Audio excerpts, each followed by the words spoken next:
Hello ನಮಸ್ಕಾರ ಎಲ್ರಿಗೂ. ನಾನು ಸಿಂಧು. ಇವತ್ತೊಂದು ವ್ಲಾಗ್ನ ಶುರು ಮಾಡೋಣ. ವೆಲ್ಕಮ್ ಟು ಸೌತ್ ರುಚಿ ಚಾನಲ್. ಸೊ ಇವತ್ತು ನಾವು ಹೊರಟಿರೋದು ದೇವಸ್ಥಾನಕ್ಕೆ ಹೋಗೋಣ ಅಂತ ಹೇಳಿ ಹೊರಟಿದ್ದೀವಿ. ನಾನು ನಮ್ಮ ಮನೆಯವರು ಇಬ್ಬರೂ. ದೊಡ್ಡ ಮಗ ಮನೇಲೇ ಇರ್ತಾನೆ.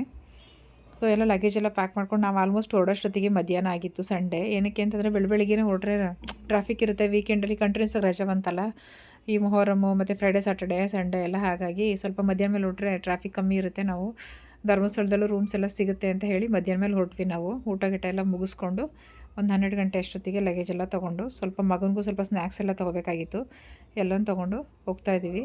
ಸೊ ಸ್ಕೂಟಿಲಿ ಹೋಗೋಣ ಅಂತ ಹೇಳಿ ಸ್ಕೂಟಿಲಿ ಹೋಗಿ ನಮ್ಮ ಗೇಟ್ ಹತ್ರ ಸ್ಕೂಟಿ ಎಲ್ಲ ಪಾರ್ಕ್ ಮಾಡಿ ಅಲ್ಲಿಂದ ಬಸ್ಸಲ್ಲಿ ಹೋಗೋಣ ಅಂತೇಳಿ ಹೊರಟ್ವಿ. ಅಷ್ಟೇನು ರಶ್ ಏನಿಲ್ಲ, ಸೀಟೆಲ್ಲ ಸಿಕ್ತು. ಆನ್ ದಿ ವೇ ಹೋಗ್ಬೇಕಾದ್ರೆ ಟೀ ಬ್ರೇಕ್ ಇತ್ತು. ಸೊ ನಾವು ಸ್ವಲ್ಪ ಟೀ ಕುಡ್ಕೊಂಡು ಅಲ್ಲಿಂದನೇ ನೆಕ್ಸ್ಟು ನಮ್ಮ ಪ್ರಯಾಣ ಮುಂದುವರಿತು. ಸಂಜೆ ಹೋಗಿ ನಾವು ಡೈರೆಕ್ಟಾಗಿ ಧರ್ಮಸ್ಥಳಕ್ಕೆ ಹೋಗಲಿಲ್ಲ. ಹಾಸನದಲ್ಲಿ ನಮ್ಮ ತಂಗಿ ಮನೆ ಇದೆ. ಸೊ ಅಲ್ಲಿ ಉಳ್ಕೊಂಡು ಆಮೇಲೆ ಹೋಗೋಣ ಅಂತ ಹೇಳಿ ಬೆಳಿಗ್ಗೆ ಎದ್ದು, ಕಂಟಿನ್ಯೂಸಾಗಿ ಟ್ರಾವೆಲ್ ಮಾಡೋಕ್ಕಾಗಲ್ಲ, ಸ್ವಲ್ಪ ನಮ್ಮ ಹಸ್ಬೆಂಡ್ಗೆ ಹುಷಾರಿಲ್ಲದೆ ಇರೋದ್ರಿಂದ ಅಲ್ಲಿ ಸ್ವಲ್ಪ ರೆಸ್ಟ್ ಮಾಡಿ ಬೆಳಿಗ್ಗೆ ಎದ್ದು ಹೋಗೋಣ ಅಂಥೇಳಿ ಅಲ್ಲಿಗೆ ಬಂದ್ವಿ. ಅವ್ರ ಹಸ್ಬೆಂಡ್ ಬಂದಿದ್ದರು ಬಸ್ ಸ್ಟ್ಯಾಂಡ್ ಹತ್ರ ಕಾರ್ ತೊಗೊಂಡು. ಸೊ ಅವ್ರ ಕಾರಲ್ಲೇ ಹೋದ್ವಿ ಮನೆಗೆ. ಸೊ ನಾವು ಹೋಗೋಷ್ಟೊತ್ತಿಗೆ 6:45 7 o'clock ಆಗೋಗಿತ್ತು. ಸೊ ನಮ್ಮ ಗೊತ್ತು, ಹಳೆ ವಿಡಿಯೋದಲ್ಲೆಲ್ಲ ನೋಡಿರ್ತೀರ, ಗೀತಾ ಅಂತ ಹೇಳಿ ನಮ್ಮ ಅಮ್ಮನ ಚಿಕ್ಕಮ್ಮನ ಮಗಳು. ಸೊ ನಮ್ಮನೆಯವ್ರಿಗೆ ನಾನ್ ವೆಜ್ ಅಂತ ಇಷ್ಟ ಅಂತ ಹೇಳಿ ನಾವು ಹೋಗೋಷ್ಟೊಳಗಡೆ ಚಿಕನ್ನು ಮತ್ತು ಮಟನ್ ಎರಡೂ ಮಾಡಿದರು. ಮುದ್ದೆ ಬೇಕು ಅಂತ ಹೇಳಿದರು ನಮ್ಮನೆಯವರು, ಹಾಗಾಗಿ ಮುದ್ದೆ ಮಾಡಿದರು. ವೆಜ್ ಪಲಾವು ಅಲ್ಲ, ಸಾರಿ, ಚಿಕನ್ ಪಲಾವ್ ಎಲ್ಲ ಏನೂ ಮಾಡಿರಲಿಲ್ಲ. ಊಟ ಎಲ್ಲ ಮುಗಿಸ್ಕೊಂಡು ಇವಾಗ ಲಾಸ್ಟಲ್ಲಿ ಅವರು ನಮ್ಮ ಮನೆಯವ್ರಿಗೆ ಸ್ವಲ್ಪ ವೈಟ್ ಆ್ಯಂಡ್ ವೈಟ್ ಹಾಕಿರೋದ್ರಿಂದ ಕೊಡ್ತಿಲ್ಲ, ತಗೊಳ್ಳಿ ಬಾವ ಹಾಕೊಂಡು ನೋಡಿ ಅಂತೇಳಿ ಗಾಗಲ್ಸ್ ಎಲ್ಲ ಟ್ರೈ ಮಾಡೋಕ್ಕೆ. ಸೊ ಗೋಗಲ್ಸ್ ತುಂಬಾ ಚೆನ್ನಾಗಿ ಕಾಣಿಸ್ತಾ ಇತ್ತು. ನಮ್ಮ ಗೀತವ್ರ ಯಜಮಾನರು ಹೇಳ್ತಿದ್ರೆ ತುಂಬ ಚೆನ್ನಾಗಿ ಕಾಣಿಸ್ತಾ ಇದ್ದೀರಿ ಅಣ್ಣ, ಹಾಕೊಳ್ಳಿ ಅಂತ ಹೇಳಿ.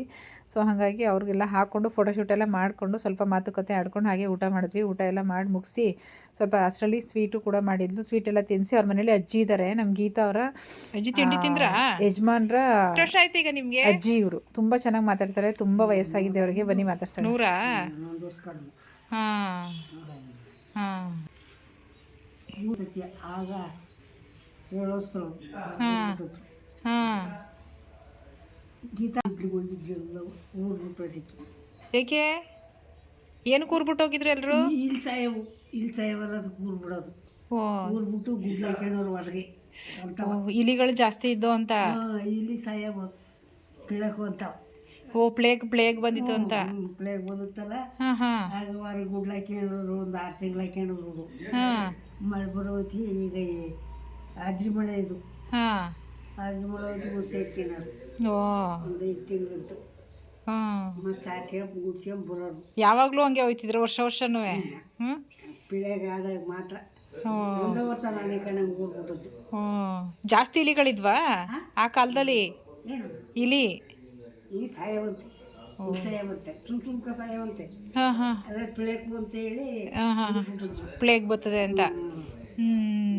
ದೂರ ಆ ಕಡಿಕೆ ಕೆಣರ ಹಾಕೊಂಡಿದ್ರು, ನಾಲ್ಕು ಕೆಣರ ಹಾಕೊಂಡಿದ್ರು, ಚಡಿಕೆ ಈ ಕಡಿಕೆ 4 ಕಡಿಕೆ ಹಾಕೊಂಡಿದ್ರು. ಊರೆಲ್ಲ ಹೋಗ್ಬೇಕಲ್ಲ, ಬೀಗ ಹಾಕೊಂಡು ಹೋಗೋದು. ಊರೊಳಗೆ ಒಂದು ನಾಯಿ ಇಟ್ಟಿಗೆ ಯಾಕಕ್ಕೆ ನಾಯಿ ಹೋಗ್ತಾವ, ಇಟ್ಟೆ ಹಾಕೋದು. ನಿಮ್ಗೆ ಎಷ್ಟು ವರ್ಷಕ್ಕೆ ಮದುವೆ ಆಯಿತು? ಎಷ್ಟು ವರ್ಷಕ್ಕೆ ಅದ ಗೊತ್ತಿಲ್ಲ ಕಣ, ಓದಿಲ್ಲ ಏನಿಲ್ಲ.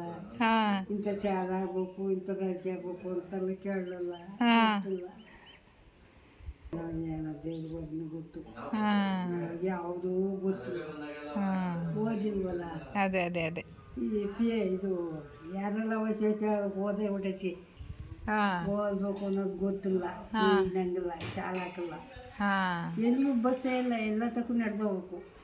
ಗಂಗೂರಿಗೆ ಎಷ್ಟೂರೇರು ನಡೆದು ಹೋಗ್ಬೇಕು, ಬಸ್ಸೇ ಇಲ್ಲ, ನಡೆದು ಹೋಗ್ಬೇಕು. ಒಂದು ದುಡ್ಡು ಚೆನ್ನಾಗಿದ್ದು, ನಿನ್ನಂಗೆ ಭಾಳ ಚೆನ್ನಾಗಿದ್ದು.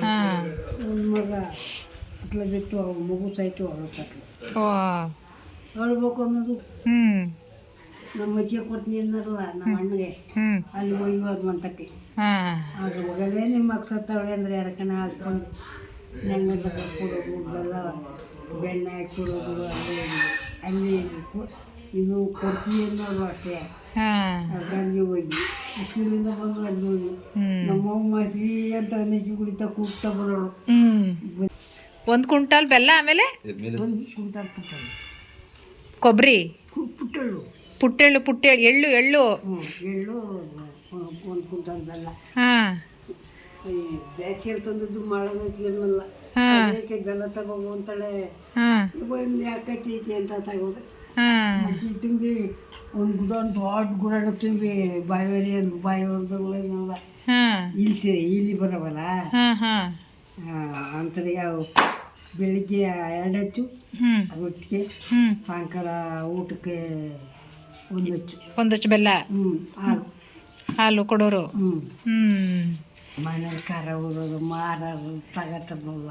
ಹಾಂ ಬದಿ ಬೆಣ್ಣೆ ಕಾಚಿಟ್ಟೋದು ಅದು ಹಾಕಿದ್ರೆ ತಿನ್ವಿ. ಅದ್ರ ತಿಂದು ಒಂದು ಗೂಡು ಮಾಡಿದ್ರು. ಹಾಂ 2 ತಿಂಗಳು ದೂರ ಮಾಡಿದ್ರು. ನಮ್ಮ ಅಪ್ಪ ನಮ್ಮ ಅಣ್ಣಾರು ಇದ್ರು ಹಾಕ್ಯನದು. ಆಗ ಹಾಕ್ಯಂತೇನದು ಹಾಕ್ಯಂತೇನದು ಕುದು ಇನ್ನೊಂದು ಕೈ ನೋಡಿ ಕೈ ನೋಡಿ ಎಷ್ಟು ಚೆನ್ನಾಗ. ಇನ್ನು ನಮ್ಮ ಕೈಯೇ ಹಿಂಗಿಲ್ಲ. ರಕ್ತ ಯಾವ ಥರ ಕೈಯಲ್ಲಿ ರಕ್ತ ಎಷ್ಟು ಚೆನ್ನಾಗಿದೆ. ಹಾಂ ನಮ್ಮ ಮದುವೆದಾರು ಒಬ್ಬರು ಇಲ್ಲ, ಎಲ್ಲ ಹೋಗ್ಯಾರ. ಓ ಒಬ್ಬರು ಇಲ್ಲ, ನಾನು ಒಬ್ಬರೇ ಇರೋದು. ನಮ್ಮ ಗೀತಾ ಅವರ ಯಜಮಾನ್ರ ಅಜ್ಜಿಗೆ ಆಗಲೇ 95 ಮೇಲಾಗಿರಬೇಕು ಅಂತ ಕಾಣುತ್ತೆ. ಬಿ ಪಿ ಇಲ್ಲ, ಶುಗರ್ ಇಲ್ಲ. ಎಷ್ಟು ಜ್ಞಾಪಕ ಶಕ್ತಿ ಅಂದರೆ ನೋಡಿದ್ರೆ ನಮಗೂ ಆಶ್ಚರ್ಯ, ಮಿರಾಕಲ್ ಅಂತಲೇ ಅನಿಸುತ್ತೆ. ನಾವೇ ಮರ್ತ್ಕೊಳ್ತೀವಿ. ಮತ್ತು ನಮಗೆ ಈಗಿನ ಜನ್ರೇಷನ್ಗೆಲ್ಲ ಬಿ ಪಿ, ಶುಗರು, ಥೈರಾಯ್ಡು ಅದು ಇದು ಪ್ರಾಬ್ಲಮ್ಸು. ಅಷ್ಟು ವಯಸ್ಸಾದ್ರೂ ಅವ್ರಿಗೆ ಏನೂ ಇಲ್ಲ. ಎಲ್ಲರೂ ಮಾತಾಡಿಸ್ತಾರೆ, ಪ್ರತಿಯೊಂದು ಜ್ಞಾಪಕ ಇರುತ್ತೆ. ತುಂಬ ಆ್ಯಕ್ಟಿವ್ ಆಗಿದೆ ಅಜ್ಜಿ ಅಂತೂ. ಅದನ್ನು ನೋಡಿ ನಮಗೂ ಖುಷಿ ಆಗುತ್ತೆ. ಎಲ್ಲ ಮಾತಾಡಿಸಿ ಎಲ್ಲ ಮುಗಿತು. ಇವಾಗ ನಾವು ಧರ್ಮಸ್ಥಳಕ್ಕೆ ಹೊರಟ್ವಿ ಇಬ್ಬರೂ. ಅವರು ಡ್ಯೂಟಿಗೆ ಹೋಗಿದ್ರು, ಹಾಗಾಗಿ ಅವರ ಫ್ರೆಂಡಿಗೆ ಹೇಳ್ಬಿಟ್ಟು ಹೋಗಿದ್ರು ಡ್ರಾಪ್ ಮಾಡಿ ಅಂತ. ನಮ್ಮನ್ನು ಹಾಸನ ಬಸ್ ಸ್ಟ್ಯಾಂಡ್ಗೆ ಡ್ರಾಪ್ ಮಾಡ್ತಿದ್ದಾರೆ. ಪಾಪ ನಾನು ವೀಡಿಯೋ ಮಾಡ್ತಿದ್ದೆ, ನಮ್ಮ ಗೀತಾನೇ ಎಲ್ಲ ಲಗೇಜ್ ಎಲ್ಲ ಇಟ್ಕೊಟ್ರು. ಸೊ ಇವಾಗ ಹೊರಟ್ವಿ ಅಲ್ಲಿಂದ KSRTC ಬಸ್ ಸಿಗುತ್ತೆ, ಆರಾಮಾಗಿ ಹೋಗ್ಬೋದು ಅಂತ ಹೇಳಿ, ರಶ್ಯನ್ ಇರಲ್ಲ ಅಂಥೇಳಿ ನಾನ್ ಸ್ಟಾಪ್ ಗಾಡಿನೇ ಸಿಕ್ತು, ಹತ್ಕೊಂಡ್ವಿ. ಸೊ ಇವಾಗ ಧರ್ಮಸ್ಥಳ ಎಂಟ್ರಾಗಿ ಸದ್ಯ ನಮ್ಮ ಪುಣ್ಯಕ್ಕೆ ರೂಮ್ ಸಿಕ್ತು. ಇಲ್ಲಾಂದರೆ ನಾವು ಪ್ರೈವೇಟ್ ಹೋಗ್ಬೇಕಾಯ್ತು. ಪ್ರೈವೇಟ್ಗೆ ಹೋದರೆ ತುಂಬಾ ಕಾಸ್ಟ್ಲಿ ಆಗುತ್ತೆ. ಸುಮ್ಮನೆ ಅಷ್ಟೊಂದೆಲ್ಲ ಕಾಸ್ಟ್ಲಿ ಏನಕ್ಕೆ ಅಂಥೇಳಿ ಧರ್ಮಸ್ಥಳ ಟ್ರಸ್ಟ್ದೇ ರೂಮ್ಗಳಿರುತ್ತಲ್ಲ, ಆ ಟ್ರಸ್ಟ್ ರೂಮೇ ತೊಗೊಂಡ್ವಿ. ಸ್ವಲ್ಪ ಫ್ರೆಶ್ ಅಪ್ ಆಗಿ ಹಾಗೆ ತುಂಬ ಹೊಟ್ಟೆ ಹಸಿವಾಗಿತ್ತು. ದೇವಸ್ಥಾನದಲ್ಲಿ ಊಟ ಮಾಡಿಕೊಂಡು ನೆಕ್ಸ್ಟ್ ನಮ್ಮ ಪ್ರಯಾಣ ಮುಂದುವರ್ಸೋಣ ಅಂಥೇಳಿ. ಧರ್ಮಸ್ಥಳದ ಪ್ರಸಾದನೇ ತುಂಬ ರುಚಿ, ನನಗಂತೂ ಎಸ್ಪೆಷಲಿ ತುಂಬಾ ಇಷ್ಟ ಆಗುತ್ತೆ. ದೇವಸ್ಥಾನದ ಪ್ರಸಾದ ನೋಡಿ, ಅವ್ರು ಎಷ್ಟು ಸಿಂಪಲಾಗಿ ಮಾಡೋರು ತುಂಬ ರುಚಿಯಾಗಿರುತ್ತೆ. ಮತ್ತು ಸ್ವಲ್ಪದಲ್ಲೇ ಹೊಟ್ಟೆ ತುಂಬಿಕೊಳ್ಳುತ್ತೆ, ತುಂಬ ಖುಷಿಯಾಗುತ್ತೆ. ನಾವು ಪ್ರಸಾದ ಎಲ್ಲ ಊಟ ಮಾಡಿ ಇವಾಗ ನೆಕ್ಸ್ಟು ನಮ್ಮ ಮಗನ ನೋಡೋಣ ಅಂತ ಅಲ್ಲಿಂದ ಹೊರಟ್ವಿ ಮುಂದೆ. ಈಗ ಮಳೆಗೆ ಹೋದಕ್ಕೂ ಅಲ್ಲಿ ವೆದರು ತುಂಬಾ ಚೆನ್ನಾಗಿರುತ್ತೆ. ಸಖತ್ ಎಲ್ಲಿ ನೋಡಿದ್ರು ಗ್ರೀನರಿ ಸಖತ್ ಖುಷಿಯಾಗುತ್ತೆ ನಿಜವಾಗ್ಲೂ ಆ ಕಡೆಗೆಲ್ಲ ಹೋದರೆ. ಅದಕ್ಕೆ ಅನಿಸುತ್ತೆ ನಮ್ಮ ಬೆಂಗಳೂರವರು ಈ ಕಡೆ, ನಮ್ಮ ಮೈಸೂರು ಬೆಂಗಳೂರು ಕಡೆಯವರೆಲ್ಲರೂ ಪೂರ್ತಿ ಸ್ಯಾಟರ್ಡೆ ಸಂಡೇ ಸಿಕ್ಕಿದ್ರೆ ಆ ಕಡೆ ಹೊರಟೋಗೋದು. ಸೊ ನಾವು ಹೋಗಿ ವೆಯ್ಟ್ ಮಾಡ್ತಿದ್ವಿ. ನನ್ನ ಮಗನ ಬಿಟ್ಟಿದ್ದೆ ಲೇಟು, ಒಂದು 45 ಮಿನಿಟ್ಸ್ ವೆಯ್ಟ್ ಮಾಡಿದ್ವಿ. ಆಮೇಲೆ ಬಂದ ಮಾತಾಡ್ಸಿ. ನನ್ನ ಮಗ ಯಾವಾಗಿಂದನೂ ಒಂದು ಚಿಕ್ಕದ್ರಿಂದನೂ ಬಿಟ್ಟಿದ್ದವನೇ ಅಲ್ಲ. ಫಸ್ಟ್ ಟೈಮು ದೊಡ್ಡವನು ಇದ್ದ 1 ವರ್ಷ ಬಿಟ್ಟಿದ್ದ, ಬಟ್ ಚಿಕ್ಕವನು ಯಾವಾಗಲೂ ಬಿಟ್ಟಿರಲಿಲ್ಲ. ಇದೇ ಫಸ್ಟ್ ಟೈಮ್ ಬಿಟ್ಟಿದ್ದು. ಅದು ಎಷ್ಟು ಕಷ್ಟ ಆಗುತ್ತೆ ಅಂದರೆ ಅವನ ಎದುರುಗಡೆ ತೋರಿಸ್ಕೊಳಕ್ಕಾಗಲ್ಲ, ಅವ್ನು ಬೇಜಾರು ಮಾಡ್ಕೋತಾನೆ ಅಂತ. ಸೊ ನಾವು ಅಲ್ಲೇ ನಾನ್ ವೆಜ್ ಊಟ ತೊಗೊಂಡೋಗಿದ್ವಿ. ಅವ್ರಿಗೆ ನಾನ್ ವೆಜ್ ಅಲೋ ಇಲ್ಲ, ಹಾಗಾಗಿ ಅಲ್ಲೇ ಹೊರಗಡೆ ನಮ್ಮ ಜೊತೆ ಇನ್ನೊಬ್ರು ಪೇರೆಂಟ್ಸ್ ಬಂದರು. ಅವರು ಚಿಕ್ಕಬಳ್ಳಾಪುರದವರು. ಅವ್ರ ಮಗನ ನಾನ್ ವೆಜ್ ತೊಗೊಬಂದು ಕೊಟ್ಟಿದ್ರು. ಸೊ ಅವ್ನು ಅವ್ನಿಗೆ ಏನು ಬೇಕು ಅದನ್ನು ತೊಗೊಂಡೋಗಿ ಕೊಟ್ಟು ಅವನು ಎಲ್ಲ ಖುಷಿಯಾಗಿ ಊಟ ಮಾಡ್ದೆ. ಸ್ವಲ್ಪ ಹೊತ್ತಲ್ಲೇ ಅವನ ಜೊತೆ ಟೈಮ್ ಸ್ಪೆಂಡ್ ಮಾಡಿದ್ವಿ. ಅವನಿಗೂ ಖುಷಿ ಆಯಿತು. ಸೊ ಅಲ್ಲಾದಮೇಲೆ ಮತ್ತೆ ವಾಪಸ್ ಬಂದು ಇವಾಗ ಧರ್ಮಸ್ಥಳಕ್ಕೆ ಹೊರಡೋಣ ಅಂಥೇಳಿ, ಸುಬ್ರಹ್ಮಣ್ಯಕ್ಕೆ ಹೊರಡೋಣ ಅಂಥೇಳಿ ರೆಡಿ ಆಗಿಬಿಟ್ಟು ಹೊರಟ್ವಿ. ಇವಾಗ ಮಾರನೇ ಬೆಳಿಗ್ಗೆ ಎದ್ದು ಬೇಗನೆ ಫ್ರೆಶ್ ಅಪ್ ಆಗಿ, ಜೊತೆಗಲ್ಲೇ ಇನ್ನೊಂದು ಸ್ವಲ್ಪ ನಮ್ಮ ಮಗನ ಕಾಲೇಜಲ್ಲಿ ಕೆಲಸ ಇತ್ತು. ಸೊ ಅದು ಮುಗಿಸ್ಕೊಂಡು ಆಮೇಲೆ ಹೊರಡೋಣ ಅಂಥೇಳಿ ಅಲ್ಲಿಗೆ ಹೋದ್ವಿ. ಬಂದಿದ್ರೆ ಹೋಗ್ಬೇಕಾದ್ರೆ ಬಸ್ ಬೇರೆ ಕೆಟ್ಟೋಯ್ತು ಅದು. ಸೊ ಇನ್ನೊಂದು ಬಸ್ ಬರೋ ತನಕ ಅಲ್ಲೇ ವೆಯ್ಟ್ ಮಾಡ್ತಾಯಿದ್ವಿ. ತುಂಬ ಹೊತ್ತು ಮಳೆ ಬೇರೆ, ಅದಕ್ಕೆ ಅಲ್ಲೇ ಛತ್ರಿನೂ ಕೂಡ ಪರ್ಚೇಸ್ ಮಾಡಿದ್ವಿ. ಛತ್ರಿ ಇಲ್ಲ ಅಂತಂದರೆ ಓಡಾಡೋಕ್ಕೆ ಆಗಲ್ಲ ಇವಾಗಂತೂ. 2 ನಿಮಿಷ ಮಳೆ ಬರುತ್ತೆ, ಮತ್ತೆ ಸ್ಟಾಪ್ ಆಗುತ್ತೆ, ಮತ್ತೆ 2 ನಿಮಿಷ ಬರುತ್ತೆ, ಮತ್ತೆ ಸ್ಟಾಪ್ ಆಗುತ್ತೆ. ಆ ಥರ ವೆದರಲ್ಲಿ ನಮಗಂತೂ ಅಪರೂಪಕ್ಕೆ ನೋಡಿದ್ರು ಭಾಳ ಖುಷಿ ಆಗುತ್ತೆ. ಪಾಪ ಅಲ್ಲಿರೋರಿಗೆ ಒಂಥರ ಯಾವಾಗಲೂ 2-3 ಮಂತ್ಸು ಮಳೆನಲ್ಲೇ ಇರಬೇಕು, ಸಿಕ್ಕಾಪಟ್ಟೆ ಹಿಂಸೆ ಅನಿಸುತ್ತೆ. ಸೊ ಇನ್ನೊಂದು ಬಸ್ಸು ಅರೇಂಜ್ ಮಾಡಿಕೊಂಡ್ರು ಕಂಡಕ್ಟ್ರು. ಸೊ ನಾವಿವಾಗ ಇಲ್ಲಿ ಸುಬ್ರಹ್ಮಣ್ಯಕ್ಕೆ ಬಂದ್ವಿ. ದೇವಸ್ಥಾನಕ್ಕೆ ಒಂದು 12:30ಗೆ ಏನೋ ಪೂಜೆ ಅಂತ ಹೇಳಿದ್ರು, ಓಪನ್ ಆಗಿರಲ್ಲ ಅಂತ. ಹಾಗಾಗಿ ಅಲ್ಲೇ ನಮ್ಮನೆಯವ್ರು ಮಾವಿನಕಾಯಿ ತೊಗೊಂಡ್ರು. ಹಾಗೆ ಅಲ್ಲಿ ತುಂಬಾ ಫೇಮಸ್ ಅಂತ ಅಂದರೆ ಈ ಮಟ್ಕಾ ಸೋಡಾ ಅಂತ ಮಾಡ್ತಾರಲ್ಲ, ಸೊ ಅದನ್ನು ಟ್ರೈ ಮಾಡ್ತಾಯಿದ್ವಿ. ಅದೊಂಥರ ತುಂಬಾ ಚೆನ್ನಾಗಿತ್ತು, ಯೂನಿಕ್ಕಾಗಿ. ಅವ್ರು ಮಾಡೋದು ಒಂಥರ ಬೇರೆ, ಮಸಾಲೆ ಎಲ್ಲ ಸ್ವಲ್ಪ ಮೆಣಸಿನ್ಕಾಯಿ ಆ ಥರದ್ದೆಲ್ಲ ಹಾಕ್ತಾರೆ, ಡಿಫ್ರೆಂಟಾಗಿ ಚೆನ್ನಾಗಿರುತ್ತೆ. ಅದು ಮಾಡೋ ರೀತಿ ನೋಡಿ ತೋರಿಸ್ತೀನಿ.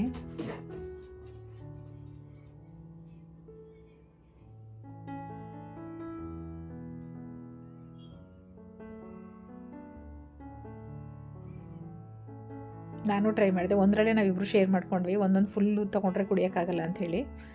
ಟೇಸ್ಟ್ ಅಂತೂ ತುಂಬಾ ಚೆನ್ನಾಗಿತ್ತು.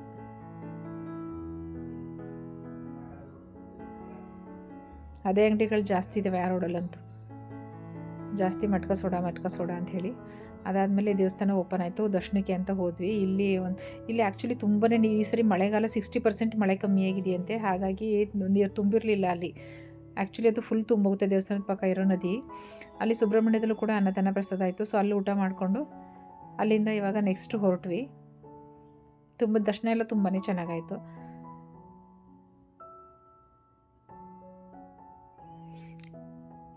ಇದು ನನ್ನ ಮಗನ ನೋಡೋದಂತ ಲಾಸ್ಟ್ ಹೊರಡ್ಬೇಕಾದ್ರೆ ನೋಡಿಕೊಂಡು ಅವನ್ನ ಮತ್ತೆ ಇನ್ನೊಂದ್ಸಲ ಮಾತಾಡಿಸ್ಕೊಂಡು ಅಲ್ಲಿಂದ ಹೊರಟಂಥ ವೀಡಿಯೋ ಇದು. ಅವನಿಗೂ ಒಂದು ಹಾಫ್ ಆನ್ ಅವರ್ ಸಿಕ್ಕರೆ ಸಾಕು, ನಮ್ಮಪ್ಪ ನಮ್ಮಮ್ಮನ ಜೊತೆ ಟೈಮ್ ಸ್ಪೆಂಡ್ ಮಾಡ್ಬೋದಲ್ಲ ಅಂತ ಹೇಳಿ ಅವನ ಹಾಸ್ಟೆಲಲ್ಲೇ ಕೂಡ ಟಿಫನ್ನು ಮಾಡಿಕೊಂಡು ಅಲ್ಲಿಂದ ಹೊರಟ್ವಿ. ಟಿಫನ್ಗೆ ಅದೇ ವೆಜ್ ಪಲಾವ್ ಮಾಡಿದ್ರು. ಬಟ್ ಹಾಸ್ಟೆಲ್ ಊಟ ತಿನ್ನೋಕ್ಕಾಗಲ್ವಲ್ಲ, ಅಪರೂಪ ಒಂಥರ ಎಲ್ಲ ಖಾರ ಉಪ್ಪು ಹುಳಿ ಎಲ್ಲ ಕಮ್ಮಿ ಇರುತ್ತಲ್ಲ, ಹಾಗಾಗಿ ಸಪ್ಪೆ ಇತ್ತು. ಬಟ್ ಏನು ಮಾಡೋಕ್ಕಾಗಲ್ಲ, ಅಡ್ಜಸ್ಟ್ ಮಾಡ್ಕೊಳ್ಳೇಬೇಕು, ಎಲ್ಲ ಮಕ್ಕಳು ತಿನ್ನಬೇಕಲ್ಲ, ಹಾಗಾಗಿ ಜಾಸ್ತಿ ಮಸಾಲೆನೂ ಹಾಕಿರಲ್ಲ, ಮೀಡಿಯಮಾಗಿ ಮಾಡಿರ್ತಾರೆ. ಸೊ ಇದಾಗಿತ್ತು ನಮ್ಮ ಇವತ್ತಿನ ವ್ಲಾಗ್. ಇಷ್ಟ ಆದರೆ ಲೈಕ್ ಮಾಡಿ, ಶೇರ್ ಮಾಡಿ, ಹಾಗೆ ಸಬ್ಸ್ಕ್ರೈಬ್ ಮಾಡ್ಕೊಳ್ಳಿ.